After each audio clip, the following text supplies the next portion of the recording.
regarde l'écran de Silhouette Business Édition ou Designer Édition. D'ailleurs, je vais me mettre en Business Édition. Regardez un petit peu. Voici les icônes de Designer Édition qui sont ici. Et je vous mets maintenant, je me mets ici, je vais choisir voir en Business Édition.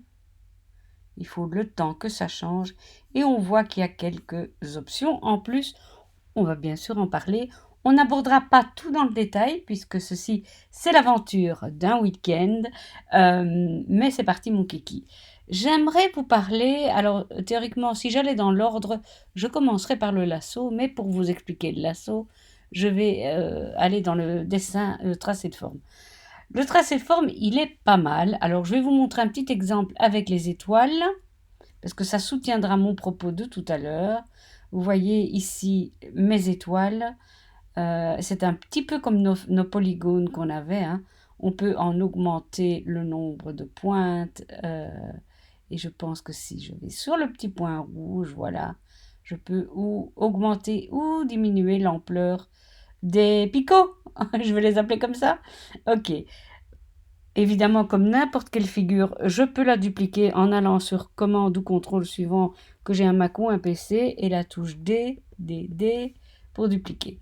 Je fais ça parce que, évidemment, le but est de vous montrer, de s'exercer à utiliser des petites fonctions. Allez, mon petit chat, viens ici. J'en ai pris 2 à la fois. Voilà. Ok, je vais aussi choisir l'option lune parce que je l'aime assez bien.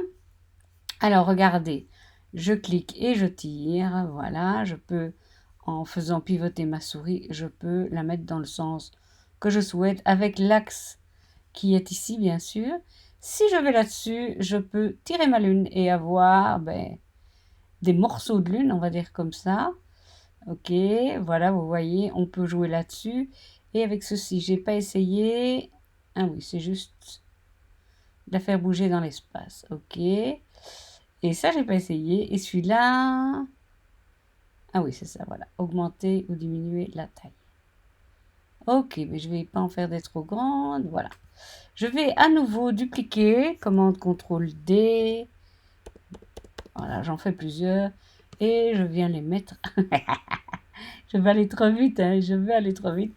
Voilà, je viens les mettre un petit peu plic-ploc partout. Voilà, voilà, voilà. Ok, vous allez comprendre mon propos tout à l'heure. Je vais peut-être diminuer un petit peu la taille de celle-ci. Voilà. Bon. Habituellement, quand on voulait sélectionner plusieurs figures à la fois, on pouvait faire soit je clique sur une figure, je tiens ma touche majuscule enfoncée, je clique sur une autre, je clique encore sur une autre, etc. Et du coup, j'ai les figures que je voulais ôter, ou déplacer, ou coloriser, ou que sais-je. Hein. Sinon, ce que je pouvais faire aussi, c'est cliquer et tirer. Mais là, c'est vraiment un peu au Vogelpick, hein, à l'aventure, parce qu'on ne maîtrise pas du tout ce qu'on fait, beaucoup moins d'ailleurs. Et enfin, maintenant, il existe le lasso. Alors, que fait le lasso? Eh bien, le lasso, regardez, c'est comme si vous tendiez une corde et que vous rattrapiez les formes qui vous intéressent dedans. Imaginons que je veux ça, ça et cette lune-là. Eh bien, je vais maintenant revenir par le même chemin et clique. Et si je delete, vous voyez que je n'ai enlevé que ce que je voulais. Je reviens en arrière.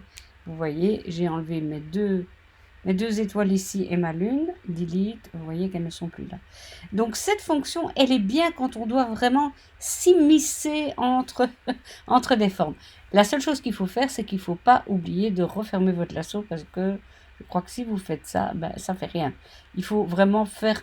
Imaginez-vous les cow-boys qui attrapaient leur veau là, ou leur vache. C'est exactement la même manière de faire. Donc voilà la première astuce. Les deux premières astuces, c'est le tracé de figure et le lasso. Et bien voilà, on a déjà appris une fonctionnalité que, alors là pour le coup, Designer Edition a la même chose, a le même lasso. Voilà, on va passer à la tâche numéro 2.